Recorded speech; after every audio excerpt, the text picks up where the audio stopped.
damos la bienvenida a Francisco Javier Solares, analista político e internacionalista. ¿Cómo está Francisco Javier? ¿Cómo le va? Buenos días.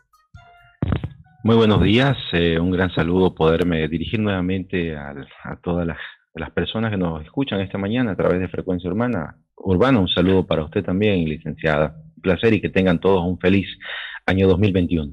Muchísimas gracias, igualmente. ¿Cómo se explica que en un país como Estados Unidos haya habido un asalto al Capitolio como sucedió ayer?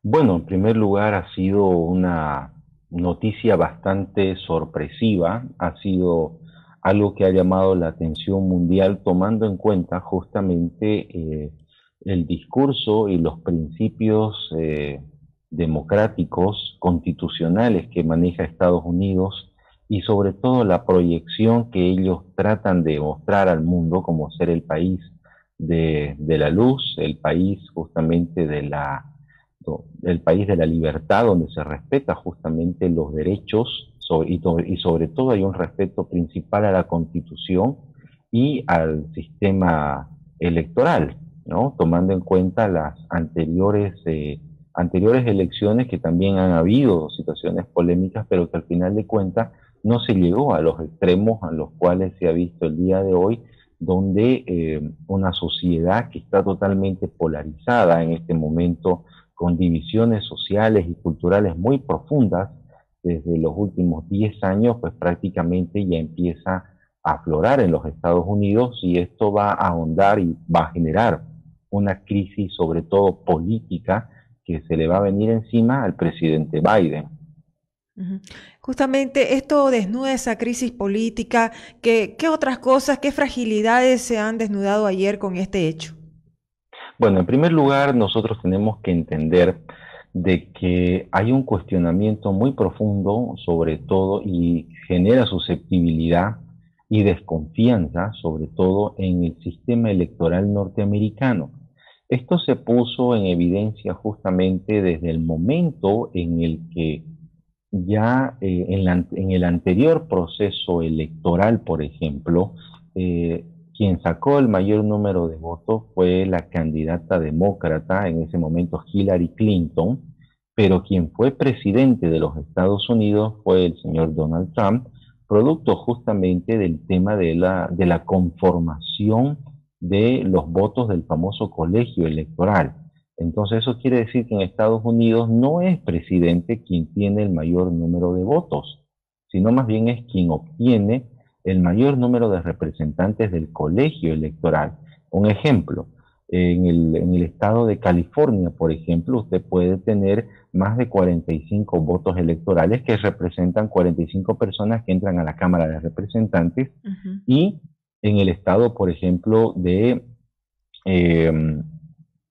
Nueva York, usted tiene alrededor de 25, cuando en realidad, digamos, usted puede casi equiparar el número de habitantes entre ambos estados. Entonces ya ha habido un cuestionamiento desde hace 4 o 5 años atrás, y nuevamente con esta última elección donde Donald Trump prácticamente ganó en varios estados, en la mayoría de los estados, pero no fue presidente, producto justamente de este cuestionamiento a la repartición de los votos del colegio electoral, pero sobre todo la incidencia de la pandemia ahondó la crisis. ¿En qué sentido?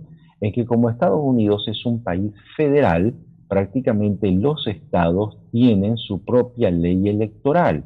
Entonces, en este sentido, algunos estados, por el tema de la pandemia y evitar justamente mayores contagios y mayores muertes, hicieron de que las personas pudieran votar a través de Internet, a través de email. Claro. Entonces, esa situación fue algo que está ahora en cuestionamiento y que los abogados del presidente habían planteado porque justamente empezaron a argumentar de que era inconstitucional y que al final de cuentas la manipulación del voto estuvo justamente en más de 80, entre 60 y 70 millones de emails que dicen que fueron fraguados. Así es. Ayer Entonces, incluso el presidente insistía en que le robaron la elección, el presidente Donald Trump. Sin embargo, hubo Claro, mucho cuestionamiento a su actitud en el medio de las protestas, ¿no? De incitar de alguna manera a que la gente vaya hasta el Capitolio. ¿Qué opinión le merece la actitud de claro. Donald Trump? Lo que pasa es que, a ver, yo creo que tenemos que verlo desde dos puntos de vista. El primer lugar, en primer lugar, muchos pueden criticar, sin lugar a duda, la actitud del presidente de poner en tela de juicio el sistema electoral, porque evidentemente perdió la elección en la mayoría, en algunos estados, que eso le restó votos del colegio electoral. Pero por otro lado, las actitudes y los discursos que tiene Donald Trump es parte de una estrategia política que él mismo ha creado. ¿Por qué? Porque justamente lo que ha hecho es poner en duda la legitimidad del nuevo gobierno que va a entrar. ¿Por qué? Porque a Donald Trump le conviene justamente generar una polémica tan grande como para un poco tapar algunos errores de su propia gestión, ya más allá de sus actitudes que pueden ser cuestionables. Entonces él pretende distraer prácticamente la atención de las falencias que hubieron seguramente en muchos temas dentro de Estados Unidos durante estos últimos 4 años y dejarle un problema grande, sobre todo a Joe Biden.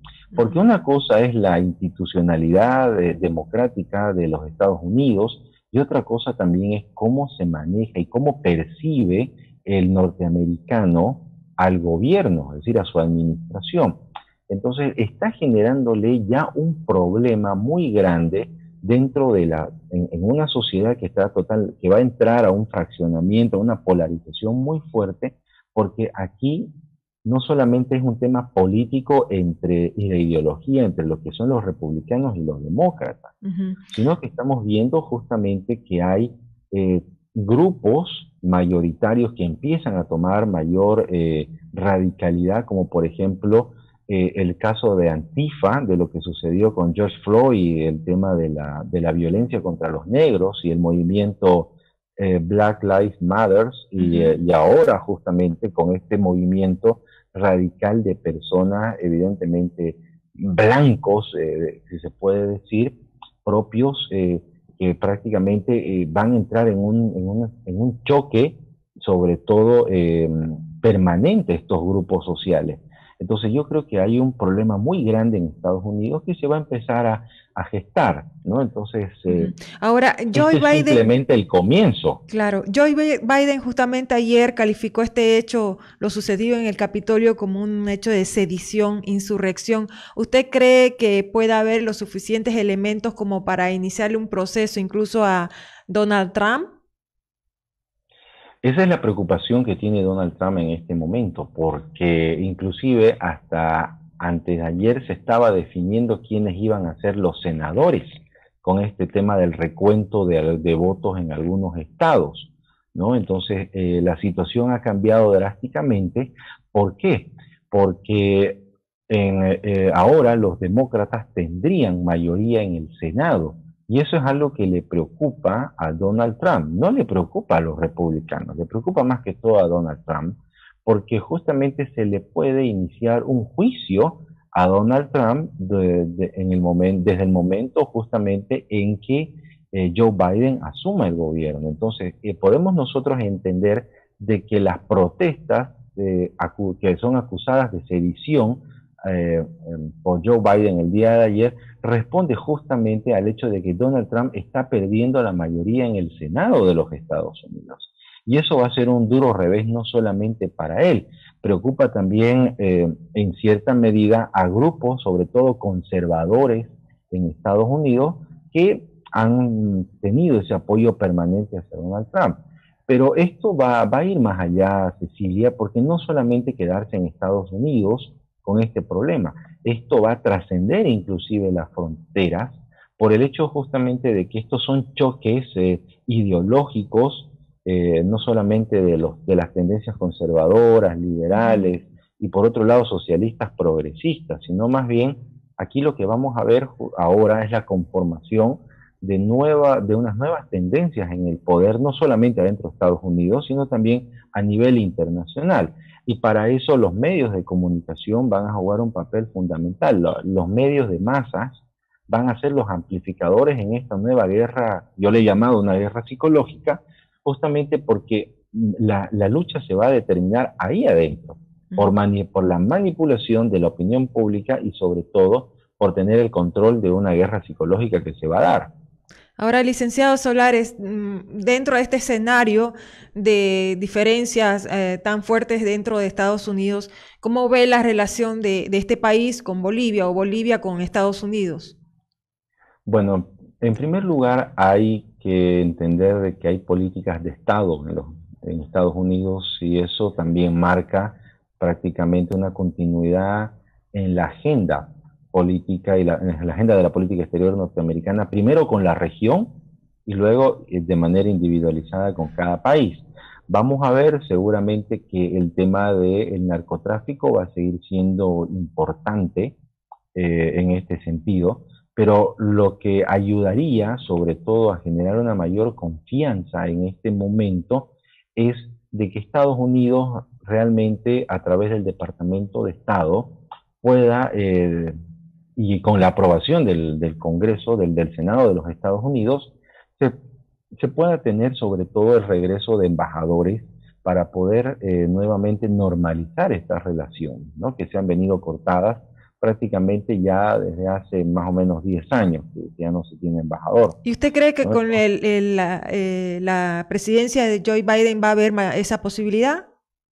Vamos a ver cuál va a ser la relación que puede tener Joe Biden y los grupos de poder que están por detrás del presidente, que seguramente tienen alguna afinidad con las tendencias socialistas en América Latina, y esto de manera importante va a incidir. Entonces yo creo que podríamos ver en la medida de que se normalicen primero las relaciones y luego exista primero existan los intereses para luego normalizar las relaciones, ¿no? Entonces yo creo que puede haber opción en la medida también que el Estado boliviano pueda de una u otra forma también cumplir con los acuerdos que tiene firmado con los Estados Unidos. Sería importante ahora que de aquí en adelante se empiece a trabajar en una agenda de cooperación, sobre todo en temas, primero, de lucha contra el narcotráfico, de apoyo contra la contra la pobreza, el tema de educación y el tema de salud que se venía dando desde hace años. Y por otro lado, sería bueno que Estados Unidos nuevamente empiece a abrir los mercados para productos de exportación o agroexportación que tiene Bolivia, como lo tenía hace más de 10 años atrás, cuando Bolivia perdió el ATPDA, ¿no? Por las cuotas que tenía con relación al tema de la lucha contra el narcotráfico. Yo creo que esos son los elementos importantes que ahora el Estado boliviano va a tener que tomarlos en cuenta y va a tener que empezar a generar una agenda de trabajo permanente, pero que no solamente involucre a ambos gobiernos, sino que también aquí adentro de Bolivia sería bueno que se trabaje con organizaciones de la sociedad civil, que eso yo creo que es importante. Bueno, muchísimas gracias, licenciado Francisco Javier Solares, analista político e internacionalista, por la entrevista. Muy amable. Muchísimas gracias, Cecilia. Un gusto, como siempre. Estamos para servir. Que tengan muy buenos días. Igualmente, buenos días. Súmate a la radio de lunes a viernes de 9 a 11. Síguenos en nuestras redes sociales, Facebook, YouTube y Twitter. Publicite aquí. Contáctenos en el 780-84058.